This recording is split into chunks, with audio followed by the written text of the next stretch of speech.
Hello hi అందరికీ welcome to my channel. It's me Rajeshwari. నేను మీ రాజేశ్వరిని. ఈ రోజైతే సండే స్పెషల్గా దేవుడి కోసం అయితే నేను ఇక్కడ గోధుమ రవ్వతో స్వీట్ అయితే ప్రిపేర్ చేశాను. గోధుమ రవ్వ అంటే మన ఉప్మా రవ్వ లావుదంటాం కదా, సో దాంతో అయితే స్వీట్ చేశాను.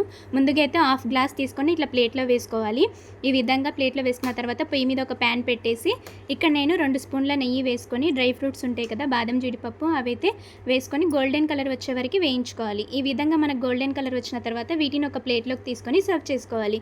అదే బాండీలో ఇప్పుడైతే మనమైతే ఇందాక గోధుమ రవ్వ ఉంది కదా, సో ఆ నెయ్యిలో వేసుకొని బాగా గోల్డెన్ కలర్ వచ్చే వరకు వేయించుకోవాలి. ఈ విధంగా వేయించుకున్న తర్వాత ఇందాక నేను తీసుకున్న హాఫ్ గ్లాస్తో రవ్వని తీసుకున్నా కదా, సో ఇక్కడైతే అదే గ్లాస్తో 3 గ్లాసుల నీళ్ళు అయితే పోసుకొని ఈ రవ్వని ఒకసారి బాగా కలుపుకొని దీంట్లో కొద్దిగా యాలకులు కూడా వేసుకోవాలి. ఈ విధంగా మూత పెట్టేసి ఒక 20 మినిట్స్ అంతే ఉడకనివ్వాలి. ఒకసారి మూత తీసి మళ్ళీ ఒకసారి బాగా కలుపుకొని మూత పెట్టేసి మళ్ళీ ఒక 15 మినిట్స్ మగ్గనివ్వాలి.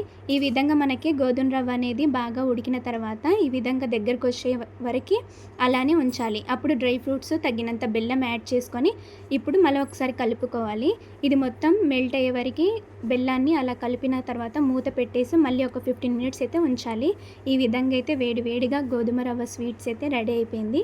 ఇలా దేవుడికి అయితే నేను ప్రిపేర్ చేసి దేవుడికి అయితే పెట్టి పూజ అయితే చేసుకున్నాను.